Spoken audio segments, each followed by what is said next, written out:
तो फिल्म की शुरुआत होती है और हम देखते हैं कि 2:17 पर एक ही शहर के 17 बच्चे अपने अपने घरों से बाहर निकलते हैं और एक खास डायरेक्शन में दौड़ते हुए जाते हैं और फिर कभी भी लौटकर घर वापस नहीं आते क्योंकि वो गायब हो गए। हालांकि उनके घरों में सीसीटीवी कैमरास और अलार्म लगे हुए थे, लेकिन जब तक उनके मॉम डैड को पता चला तब तक देर हो चुकी थी। सीसीटीवी कैमरास से ही पता चल पाया कि बच्चे एक ही जैसा पोज, जो प्लेन का पोज होता है, वो बना के भागे और सेम टाइमिंग थी 2:17। गौर करने वाली बात ये थी कि सभी बच्चे एक ही स्कूल के एक ही क्लास के थे। क्लास में टोटल 18 बच्चे थे, जिनमें से 17 बच्चे गायब हो गए थे, लेकिन एक ही बच्चा था जो गायब नहीं हुआ था। अब इन सब बच्चों को जस्टिन नाम की टीचर पढ़ाती थी, तो सबसे पहले शक के घेरे में वही आई। और दूसरा वो बच्चा जो गायब नहीं हुआ था, उसका नाम था एलेक्स। पुलिस जस्टिन, एलेक्स और उसके मॉम डैड से पूछताछ कर रही थी, लेकिन किसी तरह का कोई भी नतीजा नहीं निकला।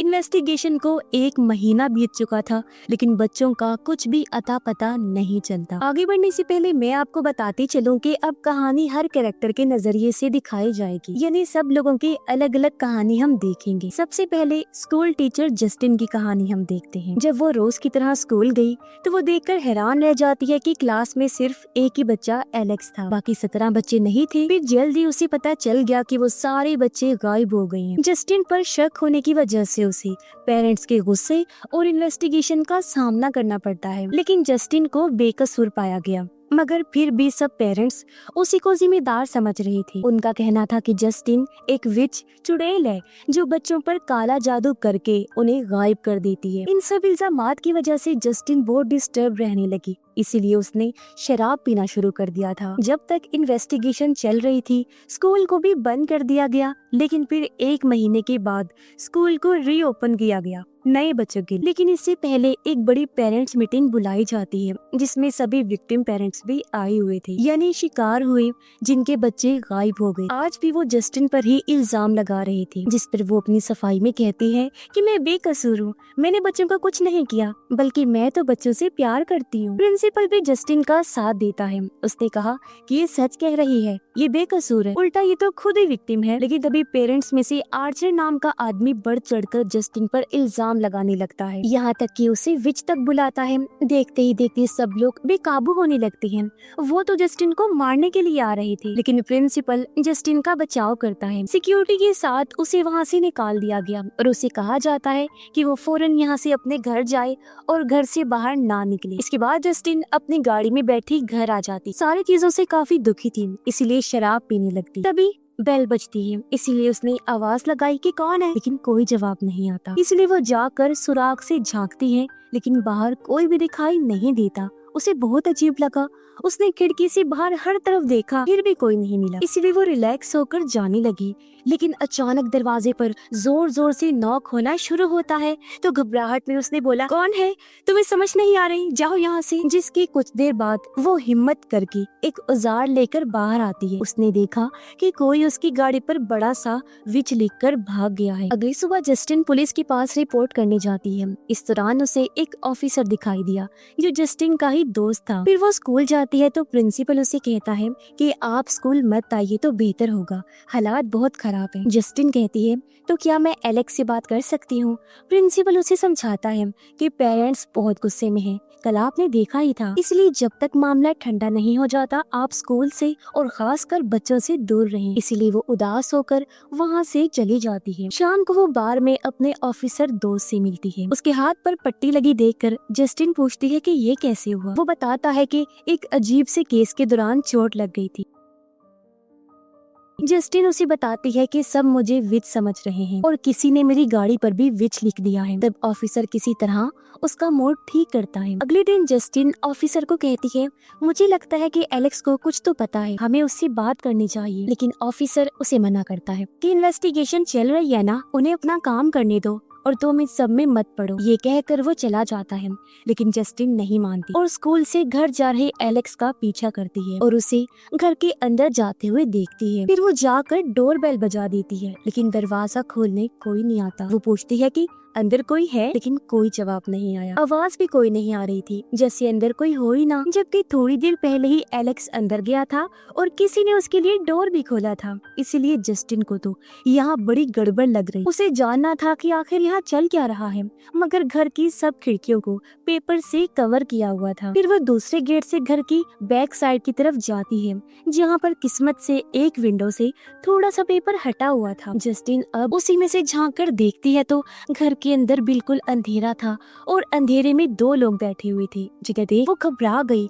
हड़बड़ी में उसे वहाँ रखा शावल बेलचा गिर जाता है। ये देखकर वो और ज्यादा डर गई, लेकिन इस आवाज के बाद भी कोई बाहर नहीं आता। इसीलिए वो दोबारा झांक कर देखती है तो अब भी वो दोनों वैसे ही बुत बनकर बैठे हुए थे, जैसे कोई स्टैचूज हो। उसे ये सब बहुत अजीब लगता है और वो इस बारे में प्रिंसिपल से बात करती है। ये एलेक्स के पेरेंट्स के साथ कुछ तो गड़बड़ है, एलेक्स किसी प्रॉब्लम में है और आपको अपनी तरफ से वहाँ चेक करना चाहिए। प्रिंसिपल कहता है कि ठीक है, मैं सब देख लूंगा, लेकिन तुम इन सब से दूर रहो प्लीज। इसके बाद जस्टिन वहाँ से स्टोर जाती है अपनी ड्रिंक्स लेने, लेकिन वो बिल्कुल अनजान थी कि कोई लेडी उसका पीछा कर रही है। अचानक पीछे से आकर वो जस्टिन के बाल पकड़कर नीचे पटक देती है और बोतल दिखाकर धमकाने लगती है कि तुम घर आई थी ना। जस्टिन कहती है कि मैंने कुछ नहीं किया, मुझे जाने दो। लेकिन वो लेडी बहुत गुस्से में थी और जस्टिन के मुंह पर ड्रिंक गिराने लगती है। इतने में स्टोर में काम करने वाला लड़का उस लेडी को पकड़कर वहाँ से बाहर निकाल देता है। फिर घर आकर रात को वो सो जाती है। तभी उसे सपना आया जिसमें वो खुद को अकेले स्कूल जाते हुए देखती है। क्लास में आते ही उसने देखा कि सब बच्चे गर्दन नीचे करके बैठे हुए थे। घड़ी में 2:17 हो रही और तभी एलेक्स सर ऊपर करके देखता है और अजीब सी स्माइल करता है। वो काफी डरावना किसी जोकर की तरह लग रहा था, जिससे डरकर जस्टिन की नींद टूट जाती है। फिर वो दोबारा सोने की कोशिश करती है, लेकिन लेटते ही अब ऊपर छत पर उसे कोई अनजान औरत दिखाई देती है, जिसका भी चेहरा जोकर जैसा था, जिससे डरकर वो चीख पड़ी। और अब असल में वो जागती है और उसे एहसास होता है कि वो सपने के अंदर सपना देख रही है। खैर अगले दिन जस्टिन फिर से एलेक्स के घर की तरफ जाती है और उससे बात करने की कोशिश करती है, लेकिन एलेक्स उससे बात नहीं करता, सिर्फ इतना कहता है मेरा पीछा मत कीजिए और अपने घर चला जाता है। लेकिन जस्टिन नहीं मानता। वो फिर जाकर दरवाजे पर दस्तक देती है, कहती है कि मुझे पता है आप लोग अंदर ही हैं, इसलिए बाहर आ जाइए। लेकिन फिर भी दरवाजा नहीं खुला। अब की बार जस्टिन जाती नहीं, बल्कि घर के बाहर डेरा डाल लेती कि कभी तो घर से कोई बाहर निकलेगा। लेकिन दोपहर से रात हो गई थी और कोई भी घर से बाहर नहीं आता। इस दौरान जस्टिन को नींद आ गई और उसकी आंख लग जाती है। तभी अचानक घर का दरवाजा खुलता है। एलेक्स की माँ हाथ में कैंची लिए बाहर निकलती है और अजीब तरीके से दौड़ते हुए जस्टिन की तरफ आती है, लेकिन जस्टिन को सोता हुआ देखकर उसे कुछ नहीं कहती, सिर्फ कैंची से उसके बाल काट लेती है। खैर यहाँ पर जस्टिन का पार्ट खत्म हुआ और अब हम आर्चर के नजरिए से अगला पार्ट देखेंगे। वही सिंगल बाप जो जस्टिन पर विच होने का इल्जाम लगा रहा था, क्योंकि आर्चर का बेटा भी गायब था, जिसकी वजह से वो काफी डिस्टर्ब चल रहा था। ज्यादा टाइम बस वो अपने बेटे की वही रिकॉर्डिंग देखता रहता था और कोई सुराग ढूंढने की कोशिश करता, पुलिस स्टेशन की चक्कर लगाता रहता, ये पता करने के लिए कि उसके बेटे की कोई खबर मिली या फिर नहीं। पुलिस वाले भी बस इतना कहते हैं कि इन्वेस्टिगेशन चल रही है, कुछ भी पता चलेगा तो हम आपको बता देंगे। फिर शाम को पेरेंट्स मीटिंग में वो जाता है, वहाँ वो जस्टिन पर फिर से इल्जाम लगाता है और मीटिंग के बाद भी वो जस्टिन का पीछा नहीं छोड़ता। वो जब शराब लेने स्टोर में गई थी, वहाँ से वो उसका पीछा करते करते उसके घर तक आ गया था और वही बेल बजा कर तो कभी दस्तक देकर जस्टिन को डरा रहा था और उसकी गाड़ी पर विच भी इसी ने लिखा था। फिर रात में जब आर्चर सो रहा था, अचानक उसकी आँख खुलती है और उस वक्त 2:17 हो रही। तभी उसे कुछ आवाज आती है। आर्चर को लगता है कि उसका बेटा है। वो घर में हर तरफ देखने लगता है, लेकिन कोई दिखाई नहीं देता। तब अचानक दरवाजा खुल गया और वो भागकर बाहर देखने जाता है तो दूर उसे उसका बेटा दिखाई देता है, जो उसी प्लेन वाले पोज में भागता हुआ एक घर में चला जाता है। आर्चर भी घर के अंदर चला गया और हर जगह बेटे को ढूंढने लगता है। इसी दौरान वो ऊपर वाले कमरे में चेक करने गया, जहाँ उसे बेड पर कोई लेटा हुआ दिखाई दिया, जो उसका बेटा ही था। आर्चर उससे पूछता है, बेटा तुम कहाँ चले गए थे?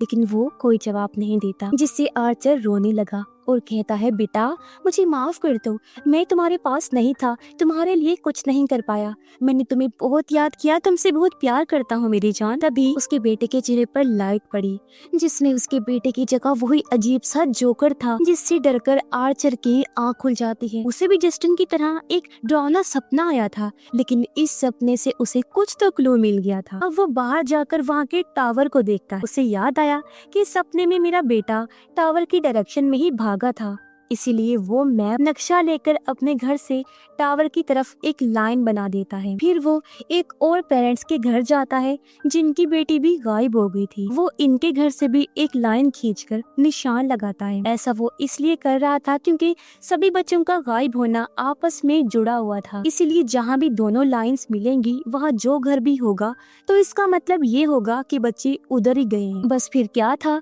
आर्चर इंटरसेक्शन वाले एरिया पर निशान लगाता है, यानी जहाँ लाइंस मिल रही थी, और उस जगह को देखने के लिए निकल जाता है। लेकिन तभी रास्ते में उसे जस्टिन की कार दिख जाती है, तो पहले वो उससे बात करने जाता है। जस्टिन उस वक्त गैस स्टेशन पर फ्यूल डाल रही। आर्चर जब उसके पास आया तो जस्टिन उसे देखते ही चिढ़ गई। कहती है, देखो मेरा पीछा छोड़ दो, मैं कोई विच नहीं हूँ, मैंने बच्चे गायब नहीं किए, मैं तो खुद जानने की कोशिश कर रही हूँ कि इसके पीछे कौन है। तभी अचानक वो देखती है कि प्रिंसिपल, जिसका चेहरा खून से लथपथ है, वैसे ही पोज में भागता हुआ उसकी तरफ ही आ रहा है, और देखते ही देखते वो उस पर हमला कर देता है और उसका गला दबाने लगता है। तभी आर्चर उसे बचाने आया और प्रिंसिपल से लड़ता है, लेकिन प्रिंसिपल बहुत ही गुस्से में था।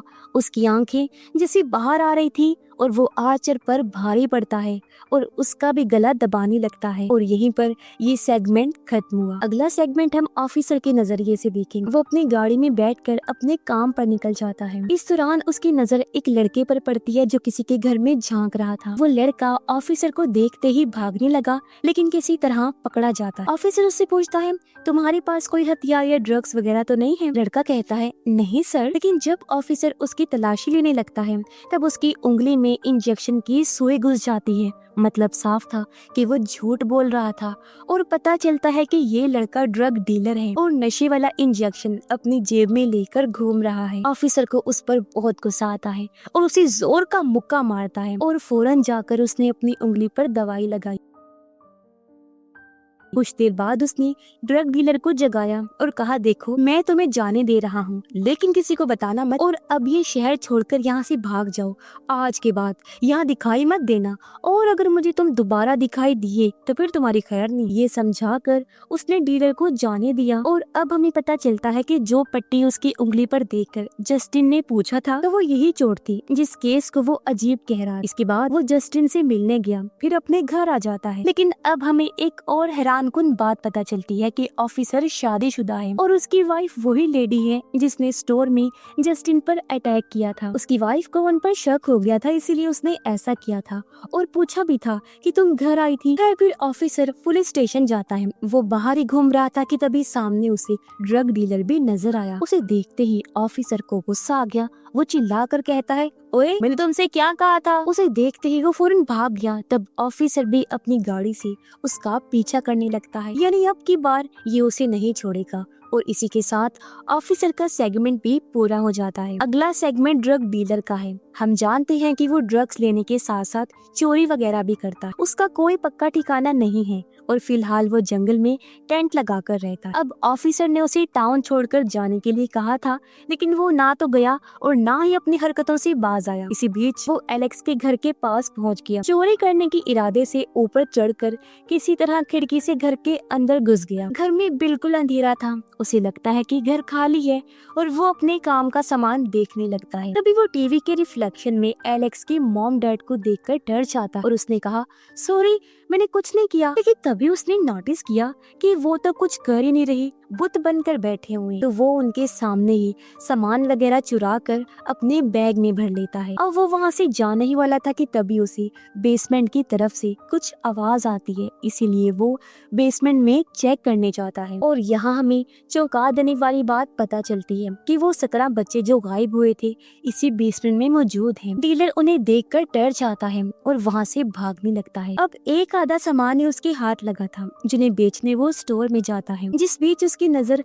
दुकान में लगे उन मिसिंग बच्चों के पोस्टर पर पड़ती है जिनके ऊपर इनाम भी रखा हुआ था। ये देखते ही उसकी आंखों में चमक आ जाती है, क्योंकि उसे तो पता चल गया था कि बच्चे कहाँ हैं। अब वही बताने और इनाम पाने के लिए वो पुलिस स्टेशन जा रहा था, लेकिन बाहर ही उसे ऑफिसर देख लेता है, इसलिए डीलर को वहाँ से भागना पड़ता है। लेकिन वो उसे बचकर जंगल तक पहुँच जाता है, मगर यहाँ उसे डरावनी सी हंसी सुनाई दी। फिर वो इधर उधर देखता है तो दूर वही जोकर जैसा इंसान खड़ा था, जो उसकी तरफ इशारा करता है। उसे देखकर ड्रग डीलर डर गया और भागकर अपने टेंट में घुस जाता है। खुद को समझाने लगता है कि ये असली नहीं है, ये मेरा वहम है, शायद नशे में होने की वजह से मुझे वो दिखा। लेकिन तभी वो टेंट के बाहर उसकी परछाई को देखता है, यानी ये कोई वहम नहीं था, वो यही आ गया था और टेंट खोलने लगता है। तो अपने बचाव में डीलर हाथ में इंजेक्शन उठा लेता है और जैसे जिप खुली फौरन उसके चेहरे पर दे मारता है।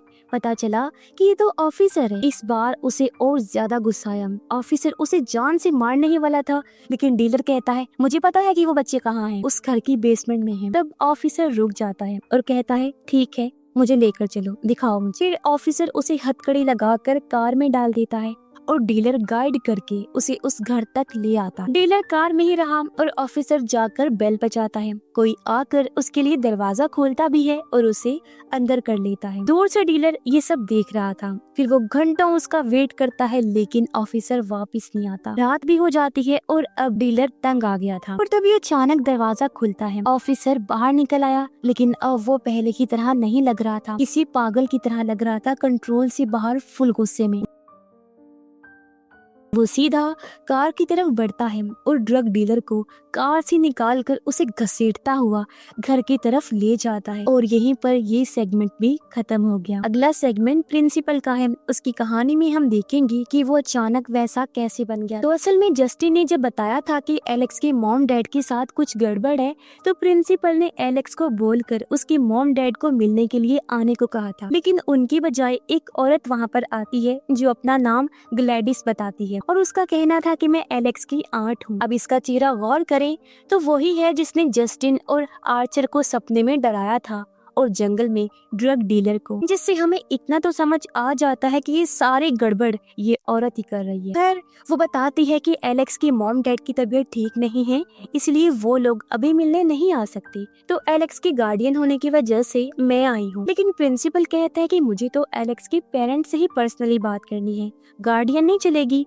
इसलिए वो वहाँ से चली जाती। इसके बाद प्रिंसिपल घर आ गया और अपने दोस्त के साथ बैठकर टीवी देखने लगता है। तभी डोर बेल बजती है। वो लोग जाके दरवाजा खोलते हैं तो ये एक लेडीज ही थी जो पानी मांगने के बहाने से घर में घुस जाती है। और यहाँ पर ये सच पता चलता है कि ग्लैडिस असल में एक विच है जो काले जादू में बहुत माहिर है। उन्हें अपनी बातों में उलझाकर वो अपने बैग से अजीब सी कांटेदार टहनी निकालती है, उससे अपने हाथ पर कट लगाकर उन पर खून लगाती है। इससे पहले कि ये लोग कुछ समझ पाते, वो कैंची निकाल कर प्रिंसिपल के दोस्त के बाल काट देती है। फिर एक घंटी निकाल कर बजाती है, जिसे सुनकर प्रिंसिपल उसके कंट्रोल में आ जाता है। फिर वो प्रिंसिपल के दोस्त के बाल इस टहनी पर लपेटकर तोड़ देती है और ऐसा करते ही प्रिंसिपल एकदम से अपने दोस्त पर अटैक कर देता है, उसे पकड़कर नीचे गिरा देता है। फिर उसके मुंह पर काले रंग की उल्टी करता है, फिर अपने सर से उसके चेहरे पर बार बार मारता है, जिससे उसका पूरा चेहरा फटकर कुचला गया और दर्दनाक उसकी मौत हो जाती है। इसके बाद ग्लैडिस अपने बैग से जस्टिन के बाल निकालती, जो उसने एलेक्स की मोम से कटवाए थे जब जस्टिन अपनी गाड़ी में सो रही, और उसके बालों के साथ भी यही किया।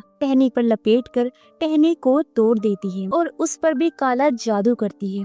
इसके बाद प्रिंसिपल भागकर जस्टिन को मारने जाता है, जो गैस स्टेशन पर खड़ी आर्चर से बात कर रही थी, जहां आर्चर ने उसे बचाने की कोशिश तो की, लेकिन प्रिंसिपल उसका ही गला दबाने लगता है। तब जस्टिन अपनी जान बचाकर स्टोर में भाग जाती है और कुछ देर बाद प्रिंसिपल आर्चर को छोड़कर जस्टिन की तरफ आने लगता है। वो स्टोर में घुस गया और जस्टिन का पीछा करने लगता है। ये देख वो दहशत में आकर इधर उधर भागने लगती है, लेकिन एक पॉइंट पर उसे भागने के लिए कोई रास्ता नहीं मिल रहा था।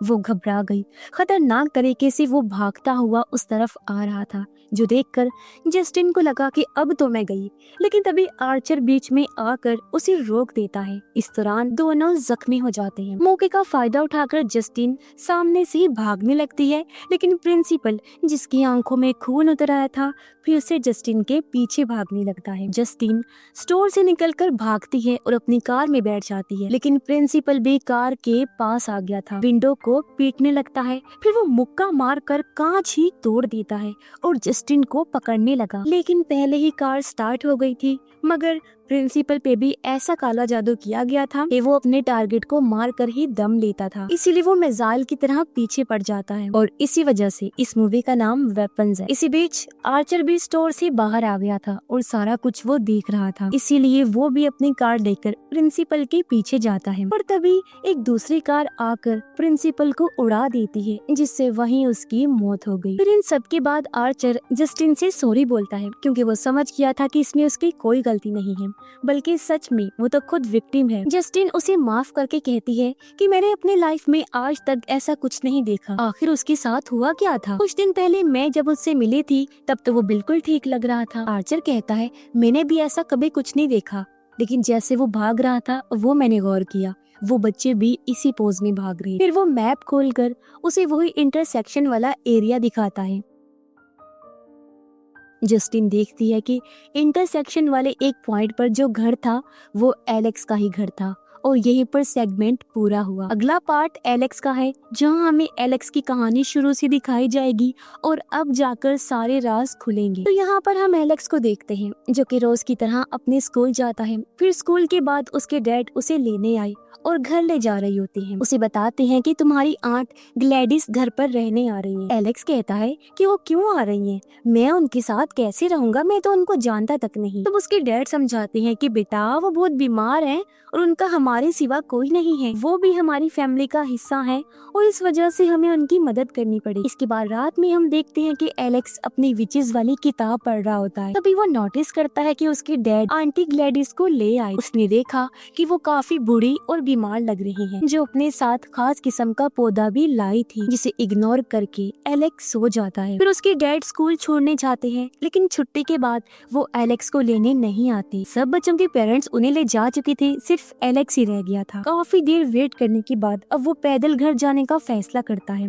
वो सोच रहा था कि आखिर डैड मुझे लेने क्यों नहीं आए, वो कहाँ बिजी होंगे। लेकिन जब वो घर पहुंचा तो देखता है कि उसके डैड तो घर पर ही थे, लेकिन वो नॉर्मल तो नहीं लग रहे थे। वो किसी पपेट की तरह बैठे थे और रोबोट की तरह बातें कर रहे थे, जैसे वो किसी की कठपुतली हो और कोई उनसे ये सब बुला रहा हो। सेम हाल उसकी माँ का भी था। एलेक्स सोचकर परेशान हो रहा था कि मेरे मॉम डैड के साथ ये क्या हो गया। तभी वहाँ पर ग्लैडिस आ गई, जो पहले से काफी बेहतर लग रही थी। अब एलेक्स विचेस वगैरह की कहानियां तो पढ़ता रहता था, इसीलिए उसे समझ लग जाती है कि ये कोई विच है और इसने मेरे मॉम डैड को कुछ कर दिया है। एलेक्स उन्हें होश में लाने के लिए उनके फेस पर पानी मारता है, लेकिन इसका कोई असर नहीं होता। तब ग्लैडिस कहती है कि ये अब तुम्हारी नहीं सुनेंगे, सिर्फ मेरी सुनेंगे। फिर वो उसे एक डेमो भी दिखाती है। वही कांटेदार टहनी लेकर उस पर दोनों के बाल लपेट देती है। ऐसा करने के बाद टहनी को उसने तोड़ दिया, जिसके फौरन बाद वो दोनों टेबल पर रखा फॉक उठाकर अपने चेहरों में घोंपने लगते हैं।